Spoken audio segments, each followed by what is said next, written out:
Hello and welcome back to the channel. My name is Dan and I'm here to bring you another FPL video. So in this one we're going to be looking at a Game Week 8 watch list. Whether you're on a wild card or not, I think we can look at these players as potential transfers in for this game week and beyond.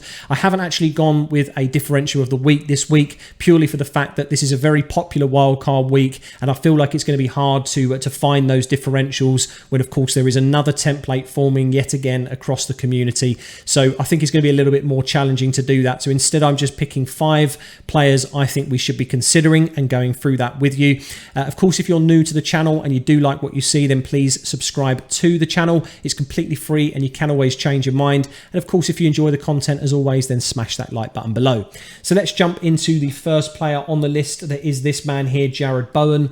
We've now had confirmation from Gareth Southgate that he has made the England squad. So potentially he is a little bit of a risk in terms of a potential injury pickup or some kind of curveball that the international games throw out, of course. But I'm pretty happy for him, to be honest. He hasn't showcased the best run of form to justify it. I mean, there's probably plenty of debates that are obviously non-FPL related, more football related, where Sancho, of course, after scoring again this evening, could have made the cut over Bowen. But I am happy for him. He's definitely deserved it from the form he showcased last season. And I think, to be honest, talking of form, with these next 4 fixtures coming up for him, I think that we can start seeing a bit of a change for him. He was well rested today in the West Ham Europa Conference League game. He only played about 25 minutes for West Ham. So I think this Everton fixture is looking very, very promising for him. And I kind of understand why a lot of managers are putting him in the wildcard draft or just a potential transfer in if you've already used the chip or you're not using it this week, right? So I think these fixtures can generate the form of last season that we saw from him. He's only managed to score 13 points this season so far. His XG and XA aren't looking that magnificent, to be honest, and registering 0 goals and 0 assists. It's kind of hard to believe why I've put him as kind of the top pick, really. But I mean, one of the primary reasons is because this is the Game Week 8 watch list. It's worth noting that on the heat map below me, you can see that he attacks, of course, on that right-hand side. He's on the corners of that side as well. And I actually had a look at the Everton defensive data, and I saw that they were actually quite high up in terms of chances that they've conceded on the right-hand side of the pitch. So that's an area of weakness for them in terms of their defensive capabilities, and Bowen may be able to take advantage of that. Of course, there is no Jordan Pickford as well in goal for Everton, so that provides even maybe more of a shout that defensively they may be a lot weaker in this game week. And of course, then it follows Wolves, Fulham and Southampton in terms of the fixtures. So I think he's got a great potential here in terms of turning that form around and essentially proving why Gareth Southgate has trusted him to get into that international team, right? So I think he's a very, very solid pick, and that's why he makes the list for Game Week 8. Now, moving into the second pick here, I think this won't come as a surprise to many people. I did mention him in my Game Week 8 wildcard guide video. That was essentially inclusive of 3 kind of major, say, Salah replacements, really. I put a small section together there where I named Son, De Bruyne and Kane as pretty much, I think, the obvious picks to go for in terms of Salah replacements. Son is unfortunately a little bit more maybe questionable now based on the amount of minutes he got in the Champions League, and a lot of the community are now anticipating that he gets benched this week. So, of course, whether you're wildcarding or not, you still want to make sure you get the best amount of minutes from a player possible. So I think ultimately De Bruyne has to come ahead of Son on the expected minutes sheet, if you like, right? He has to become the priority pick out of the 2 of them. And of course, Kane could have made this watch list as well, but he's not a direct like-for-like swap for Salah. You would have to essentially swap out a striker and maybe downgrade a midfielder, right, to get to him. So that's why De Bruyne makes the cut here.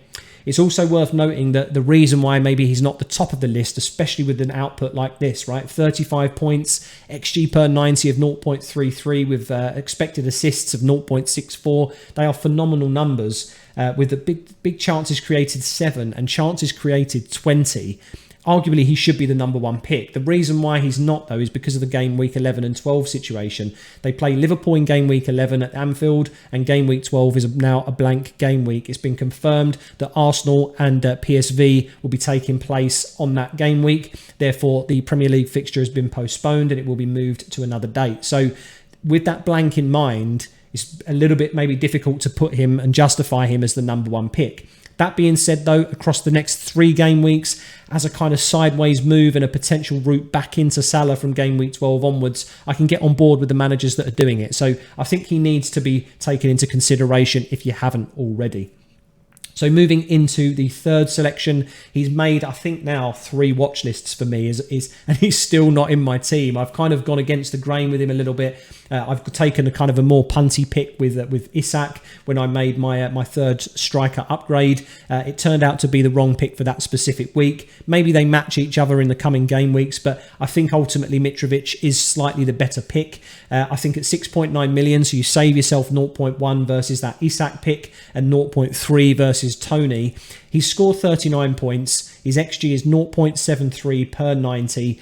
He's already registered 6 goals. It's pretty much an average of 1 goal per game. He's only created 1 big chance and 6 chances in those game weeks, but he's not the creator of this Fulham side, right? He's the target man. He's pretty much in and around the box, exactly where we want a striker to be, and he's also on penalties. So I think realistically, if I was on a wild card, I think he pretty much just makes the squad. There's no reason to go without him. I just think that, you know, against Isak as that kind of isolated 1v1 pick, if you like, and you can include Tony, like I've mentioned as well. I think he just pips it in terms of the form and the fixtures up and coming. I think this man is going to do some great things moving forward. And of course, he's nailed. He doesn't have any midweek fixtures to contend with as well. So I think at that price point, it's just a perfect match for us as managers moving forward. So a very, very solid pick.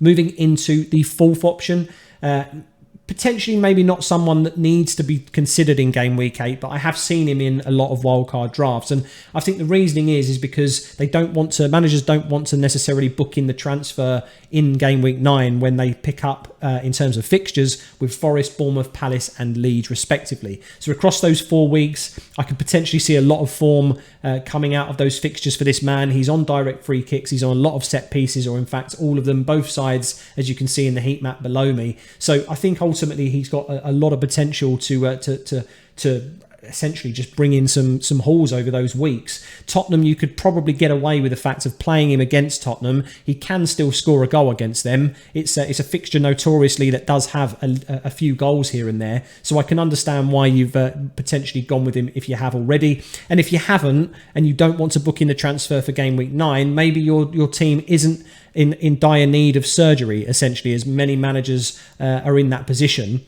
If you've got the 2 free transfers and you've got a kind of that 8 million price point not necessarily covered, maybe you've got Luis Diaz, maybe he was your option. And of course, with them blanking now against Chelsea, it makes sense potentially to move him to Maddison a little bit cheaper. Of course, then Liverpool's fixtures from game week 9 are a little bit hit and miss. Up until when game week 12 hits is when you probably want them back. You could probably go with Maddison instead of Diaz, and he may be able to match, if not exceed, his output. So I do like that as a potential transfer. And I think, like I say, because of the FPL value he offers in the amount of set pieces that he takes, I just think that he's a great option with those fixtures moving forward. So yeah, definitely again another strong consideration. And finally, the last but not least, as mentioned, I normally save this slot for a differential of the week, but essentially because so many managers are wildcarding, it's just going to be much more difficult to find that differential pick when people will be flocking to the community, essentially, to looking at the Twitter template, coming to YouTube as well, and looking at players to bring in. I think it's going to be very difficult to find that differential this week specifically, which is why I've avoided it. Instead, I've gone with actually a goalkeeper that don't necessarily get much attention. Let's say their ceiling, their point ceilings are very, very low, generally speaking, so it's difficult to justify them in watch lists like these. But I think because of the Sanchez news, essentially because of Brighton being a blank game week against Crystal Palace and is remaining that blank game week, even though the rail strikes are now off, I think a lot of managers are going to be in the position where they're looking for a replacement. If you like, again, a lot of managers that had maybe Ward or Iverson as a backup goalkeeper, that Tottenham fixture is not really an optimal fixture to kind of get away with, even if it's a 2-pointer. I think realistically we can definitely justify bringing in a goalkeeper even for a -4, just essentially because Pope's ceiling is so high.